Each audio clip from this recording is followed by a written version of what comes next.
उत्तर प्रदेश और समाजवादी पार्टी के नेता आजम खान के मीडिया सलाहकार के हालिया बयान ने उत्तर प्रदेश चुनाव के बाद सबसे बड़ी हलचल मचा दी है। ऐसे में कहा जा रहा है कि यूपी का मुस्लिम समाज एक नए राजनीतिक विकल्प की तलाश में निकल चुका है। सवाल ये भी उठ रहे हैं कि आजम खान के मीडिया सलाहकार और आजम खान के सबसे करीबी साथी फसाहत अली खान अखिलेश यादव पर बगैर किसी लांग लपेट के निशाना क्यों साध रहे हैं। इसके अलावा एक सवाल और भी खड़ा हो गया है कि 2022 के इलेक्शन में अखिलेश यादव को एक तरफा वोट करने वाला मुस्लिम समाज क्या वाकई नाराज हो गया है। इन सवालों का जवाब जानते हैं आज के वीडियो में। मतलब उनके कार्य संतुष्ट नहीं है आपके मुसलमानों के हित में काम कर रहे हैं, नहीं कर रहे वो नहीं कर रहे पूरी समाजवादी काम नहीं कर रही मुसलमानों के लिए।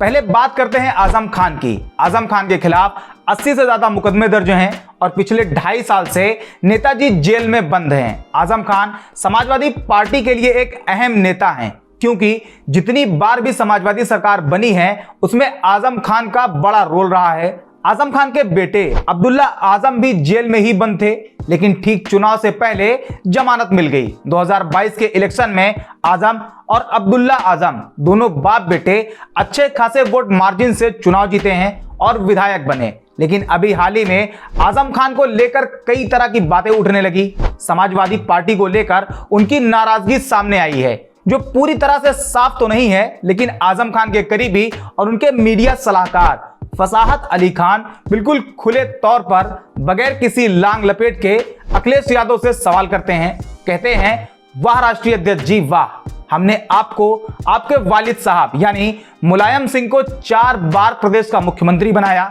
आप इतना नहीं कर सकते थे कि आजम खान साहब को नेता विपक्ष बना देते। हमारे कपड़ों से बू आती है राष्ट्रीय अध्यक्ष जी को, स्टेजों पर हमारा नाम नहीं लेना चाहते हैं। फसाहत अली खान के इस बयान के बाद एक नया सवाल सामने आया कि आखिर आजम खान नेता विपक्ष क्यों बनना चाहते थे। आइए समझते हैं। जैसा कि अभी बताया कि आजम खान 2.5 साल से जेल में हैं। ऐसे में आजम खान ने विधायक के चुनाव जेल में रहकर शायद इसीलिए लड़े कि सरकार आएगी तो उन्हें आसानी से जमानत मिल जाएगी। हालांकि उनकी यह सोच कामयाब ना हुई और उनकी पार्टी सत्ता में ना आ सकी। इसके बाद आजम खान साहब की एक ख्वाहिश ये पैदा हुई कि उन्हें नेता विपक्ष बना दिया जाए। इससे उन्हें यह फायदा मिलता कि अगर वो नेता विपक्ष बन जाते तो उन पर कानूनी शिकंजा और सरकार का शिकंजा दोनों कम हो सकता था। लेकिन अखिलेश यादव ने आजम खान को दूध में गिरी मक्खी की तरह निकाल फेंका।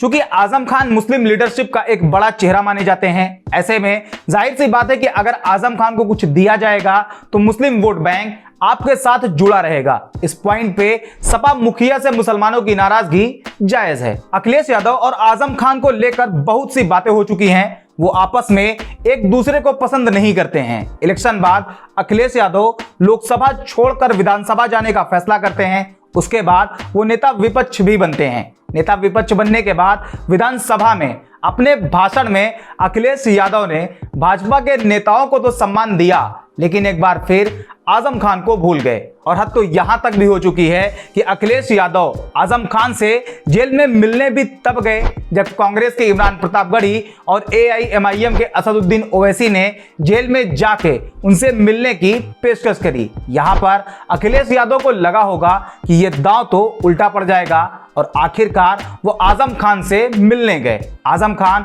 और मुसलमानों का फैक्टर, जिससे अखिलेश को खासा नुकसान पहुंच सकता है, लेकिन इस नुकसान में थोड़ी सी बढ़ोतरी और हो जाएगी और उसकी वजह बनेंगे समाजवादी पार्टी के संभल से सांसद और पार्टी संस्थापक सदस्यों में से एक शफीकुर रहमान बर्क। अखिलेश यादव पर सिर्फ आजम खान का ही दबाव नहीं बल्कि दोहरा दबाव है। शफीकुर रहमान ने मुसलमानों के साथ सपा के रवैये पर कहा, सवाल यह है कि मुसलमानों की कुर्बानी किसी से छुपी नहीं है। मुसलमानों ने इस चुनाव में अपनी जान खपा दी और बिल्कुल एक तरफा रोल अदा किया।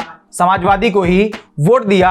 समाजवादी पार्टी को मुसलमानों का शुक्रिया अदा करना चाहिए। अब शुक्रिया कैसे अदा किया जाए, इस सवाल के जवाब में शफीकुर रहमान बर्क कहते हैं, शुक्रिया का मतलब यह है कि पार्टी महसूस करे कि किसने कितनी कुर्बानी दी है। मायावती ने भी कहा है कि मुसलमानों ने सपा को वोट दिया तो क्या हमारी पार्टी ये बात नहीं मानेगी। लोग शिकायत करते हैं कि हमने इतनी बड़ी कुर्बानी दी, आज तक पार्टी ने दो लफ्ज भी ना कहे हमारे लिए। शफीकुर रहमान की इस बातों से एक सवाल और सामने आया जो हमेशा से हो रहे हैं कि आखिर अखिलेश यादव मुसलमानों के मुद्दे पर बोलते क्यों नहीं, वो खामोश क्यों रहते हैं जबकि मुसलमान उनको धुआंधार वोटिंग करता है। इस सवाल का जवाब आज तक न तो पार्टी ने दिया और ना ही अखिलेश यादव ने। लेकिन आइए ये भी समझते हैं कि आखिर ऐसा क्यों है। अभी पिछले हफ्ते उत्तर प्रदेश के सीतापुर में एक हिंदू धर्मगुरु बजरंग मुनि ने मुस्लिम महिलाओं को लेकर नफरती बयान दिए, जिसमें मुस्लिम बहु बेटियों को अगवा कर उनके साथ बलात्कार करने की बात कही, जिसकी वीडियो जमकर वायरल हुई। देश के बड़े बड़े चेहरे ने बजरंग मुनि के खिलाफ आवाज उठाई, जिसके बाद सीतापुर पुलिस ने एफआईआर दर्ज करी लेकिन गिरफ्तारी नहीं हुई। उसके बाद बजरंग मुनि की एक और वीडियो आई जिसमें वो मुसलमानों को मारने काटने की बातें कह रहे थे।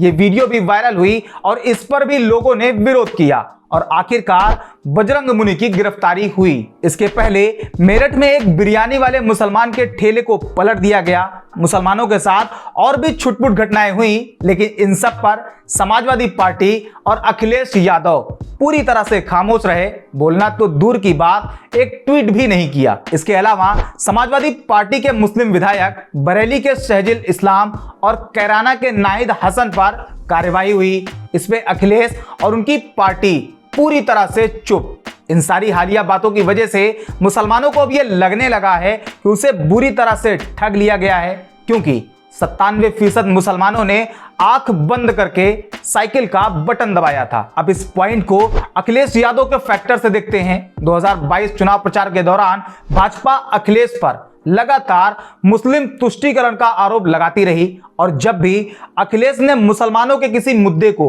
मजबूती से उठाने की कोशिश करी तो भाजपा ने उसे बड़ी तेजी से लपक लिया और अखिलेश पर हमले तेज कर दिए और उसकी मदद से वो अपने हिंदू मुस्लिम एजेंडे को बड़ी आसानी से ऊपर ले आई। अब ऐसे में आप इसे अखिलेश यादव की मजबूरी या रणनीति समझ सकते हैं कि भले ही अखिलेश यादव दिल से और मन से मुसलमानों के मुद्दे के साथ हैं, लेकिन वो मुद्दों को मजबूती से उठाने से बचते हैं। जैसा कि हिजाब मामले पर आपने देखा था, अखिलेश यादव जवाब देने से बच रहे थे, जबकि अगर अखिलेश मुस्लिमों के साथ हो रहे जुल्म पर बोलते तो मुसलमानों को यह एहसास होता कि कम से कम बोल तो रहे हैं और उनकी नाराजगी कम होती। लेकिन यहां मुसलमानों को लगता है कि भाई हमारा तो कोई नेता है ही नहीं, हमारा नेता तो हमेशा से गैर मुस्लिम ही रहा और मुसलमान ओवैसी को अपना नेता मानने को तैयार नहीं है। अब यहाँ एक सवाल और खड़ा होता है जो मुसलमानों की राजनीतिक पहचान बदल सकता है और वो सवाल ये है कि क्या मुस्लिम विधायक